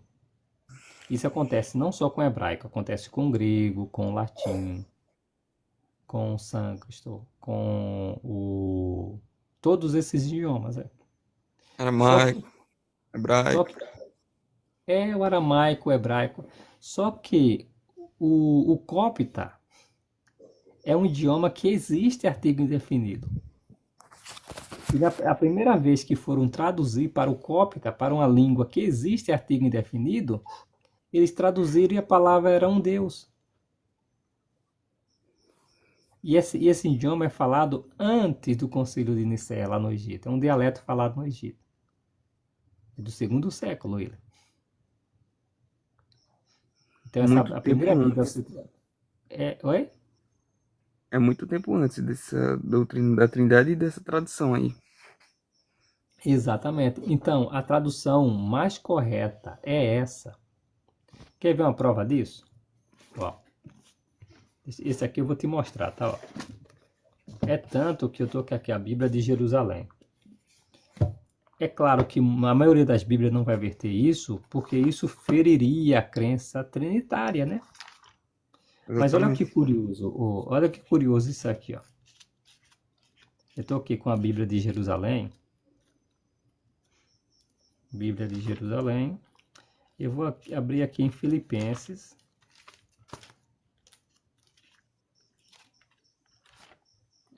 Filipenses, capítulo 2, o versículo 5. Olha que curioso isso aqui, tá?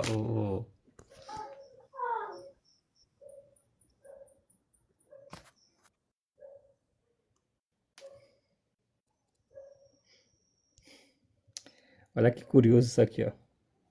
Aí diz, ele estando em forma de Deus, não usou de seu direito de ser tratado como... Um Deus. letra minúscula e artigo indefinido. E um artigo. Exatamente, um. Um Deus. Isso aqui, gente, é a Bíblia de Jerusalém. Jerusalém, tá? Bíblia de Jerusalém. Quando você vai, por exemplo, para Atos dos Apóstolos também, ó, capítulo 28, versículo 6, olha só isso aqui. Era E ele um era Deus, um Deus. tá vendo? Aqui é uma Outro referência artigo. ao... Tá vendo? Um artigo também. Então, por que há necessidade de colocar um artigo? Aqui a tradução do Novo Mundo fez isso corretamente, ó. Mas como isso fere o dogma da Trindade, aqui, ó, e a palavra era um Deus, tá vendo? Tá corretíssimo isso aqui, ó. Por quê? Porque aqui não tem artigo em grego.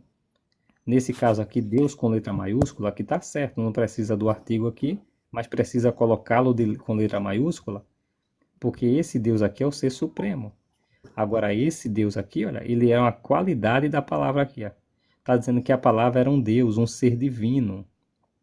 Tá vendo aqui, ó? A nota aqui diz assim, ó. A palavra era divina, tá vendo? Essa é a Olha lá, tradução entre correta. aspas. Era divino. Isso, tá vendo aqui, ó? Era divina. João 1, ou era divina. A palavra era divina. Essa é uma opção da tradução. Por quê? Porque isso aqui é uma qualidade disso aqui. Ah, mas significa isso que é dois deuses? Sim, um Deus supremo, um Deus maior, um Deus menor. A prova disso está aqui no versículo 18. Ó. Nenhum homem jamais viu a Deus. O Deus unigênito, aqui, o Deus unigênito que está do lado do Pai, é quem o revelou. Aqui fala do Deus jamais visto e fala do Deus unigênito que está junto do seio do Pai, ao lado do Pai. Ou seja, esse Deus jamais visto é o Pai, tá claro aqui, tá vendo? É o Pai. E o Deus unigênito é Jesus. Um Deus gerado, o único Deus gerado. Agora, olha que interessante, Guilherme. Essa doutrina da Trindade, ela existe uma manipulação tão grande para tentar ensinar o dogma trinitário às pessoas, que em João capítulo 1, versículo 18, sabe o que foi que eles fizeram? Num texto grego, a palavra ocorre assim, o termo Deus unigênito, os manuscritos mais antigos trazem assim.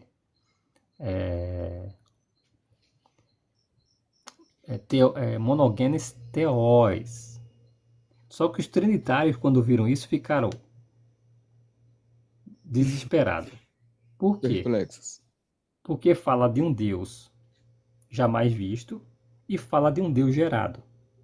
Só que na Trindade não existe dois deuses. Não Na existe um Trindade Deus existe- gerado. Na Trindade não existe. Na Trindade existem pessoas. A pessoa do Pai, a pessoa do Filho e a pessoa do Espírito Santo. Essas três pessoas no dogma trinitário, tá, gente, formam um só Deus. Não existe dois deuses na Trindade. Aí o que foi que fizeram? Rapaz. Nós temos um Deus jamais visto e temos um Deus gerado aqui. Temos dois deuses, um maior e outro menor. Tá claro. Claro, gente, na cultura judaica isso aqui não tem problema nenhum. Um Deus aqui, sentido de ser poderoso. Moisés é chamado de Theos, de Elohim, por ser poderoso. Os anjos são deuses porque são poderosos. Eles não são chamados de deuses porque é o ser supremo, o ser de máxima grandeza. Não, eles são deuses no sentido relativo. Quando você lê a Bíblia aqui com a mente judaica, como deveria ser, as pessoas tentam interpretar a Bíblia à luz da cultura tupi-guarani, inca, maia ou asteca. Não dá certo, gente. Nada a ver. Não dá certo. Não dá certo. Ô Guilherme, imagina você interpretando a Bíblia, ou nós interpretarmos a Bíblia à luz da cultura norte-americana. Quando a gente fosse ver o que é Armagedon, à luz da cultura norte-americana, né? O que é o Armagedon? Lá em Apocalipse 16 fala, juntaram num lugar que em hebraico se chama Armagedon. Aí eu vou interpretar o Armagedon. Rapaz, Armagedon é como se fosse uma guerra. Um Armagedon. Não, certo, certo. Mas de acordo com a cultura norte-americana. Os americanos acham que o Armagedon é o quê? É uma bomba caindo do céu, é um meteoro caindo do céu, né? Sim, Então, se for interpretar o Armagedon de acordo com a cultura norte-americana, vai achar que é uma arma, uma destruição nuclear. Ou apocalipse zumbi, né? isso já foge do contexto. O contexto foge. Mas quando você olha que a palavra Armagedon, em grego, Ramegido, era um local que ficava lá na terra de Jerusalém não, de Israel, aonde se travava guerra decisiva, e ela cortava ali uma principal via chamada Via Maris, e que dava acesso aos principais continentes e a rota comercial. Então lá se travava guerras decisiva.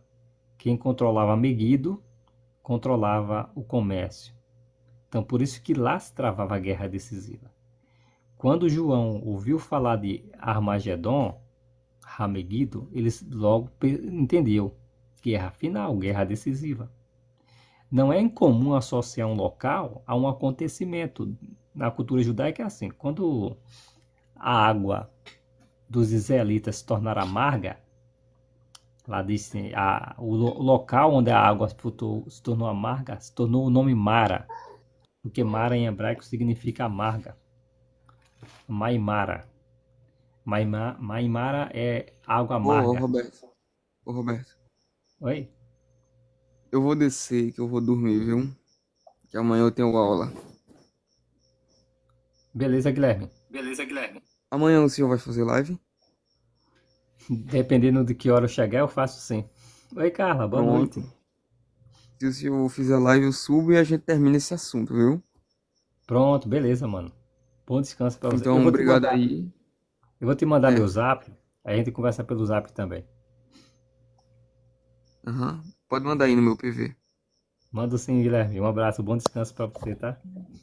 Tá certo. Boa noite, viu? Obrigado aí, irmão. Jeová te Boa abençoe. noite. Você também. Tchau, tchau. Tchau. Tá certo, Léa. Eu vou colocar lá no vermelhinho, no YouTube, pra depois você assistir lá novamente, tá? Eu vou finalizar também já. Oi, Carla. Tudo bem, graças a Jeová. Tô bem. E você, tá bem? Então, olha só, gente. Associar um acontecimento, dar um nome a um local, de acordo com o acontecimento, não é incomum. É esse mesmo aqui, ó.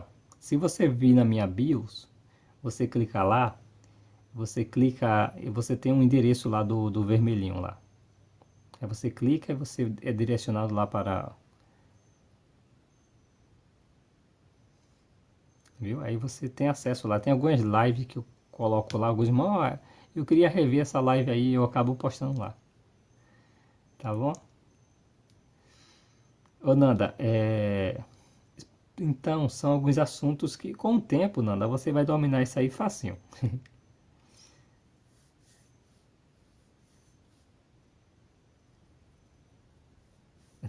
Oi, oi, Ana Paula. Sim, tá ok. Só para finalizar esse detalhe interessante, né? Então, associar um local a um acontecimento não é incomum, tá, gente? Na cultura judaica e até hoje, né?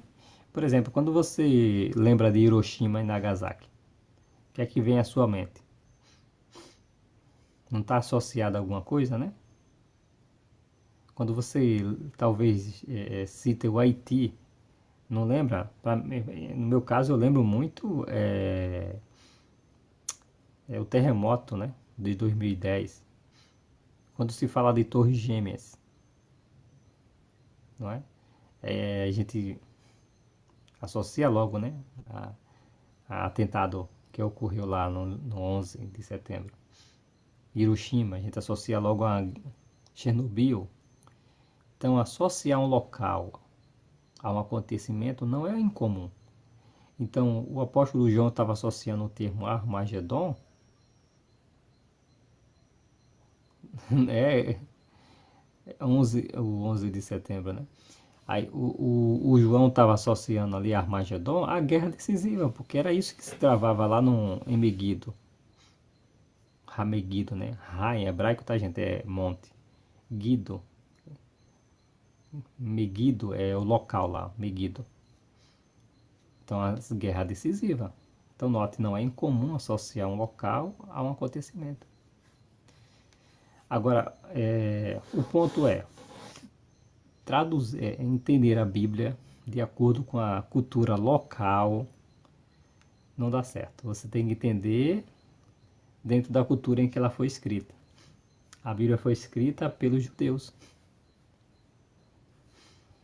Entendeu? Então é assim que nós conseguimos compreender. Então por isso que a palavra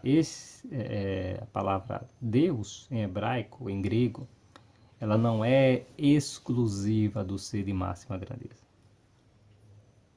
Se refere a pessoas que têm poder, têm autoridade. Por isso que lá no livro de João, capítulo 1, versículo 18, a palavra que aparece lá é monogenes theos. O que é que eles fizeram? Colocaram monogenes huios, filho unigênito. Aí fica fácil eles interpretarem, né? Não, porque filho é pessoa. Mas quando aparece monogenes theos, aí eles ficam com um problema. Você tem dois deuses ali, um maior e outro menor.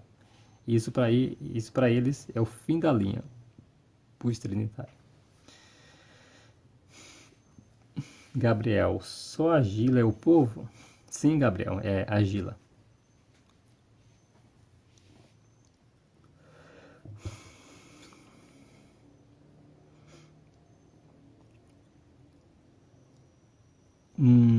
Sim, alguns manuscritos, Ana Paula. Só que os manuscritos mais antigos, a palavra que aparece é monogenes theos e não monogenes huios. Huios em grego, tá, gente? É filho.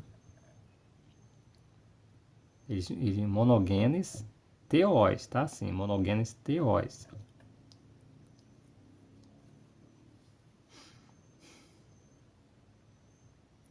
Isso mesmo, encontra sim, Ana Paula, encontra sim. Manuscrito mais antigo com monogenes theos. Tem umas variantes, tem aqui, tá lá em cima, tem as variantes lá. Ele vai citando todas as variantes textuais. É para favorecer, né, o dogma trinitário, né? Gente, já que já deu a minha hora, foi muito bom estar com vocês, tá? Eu vou dormir. Beleza, Mica? Depois a gente fala, um outro dia a gente fala mais especificamente sobre esse assunto, tá?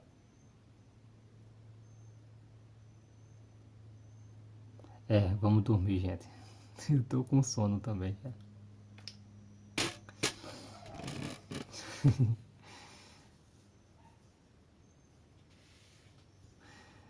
Tá, Tete? Muito obrigado, viu? Que Jeová continue nos abençoando a todos nós, tá? Esse é o conhecimento bíblico, gente, que Jeová nos dá. A gente usa essas obras aqui, que é para mostrar, né, que a verdade, ela pode ser encontrada. É possível você encontrar a verdade. Está no nosso alcance, né? Embora o diabo tente ocultar, esconder, Jeová tornou acessível, né? Tá bom? Tchau para vocês. Fique com Jeová. Um grande abraço.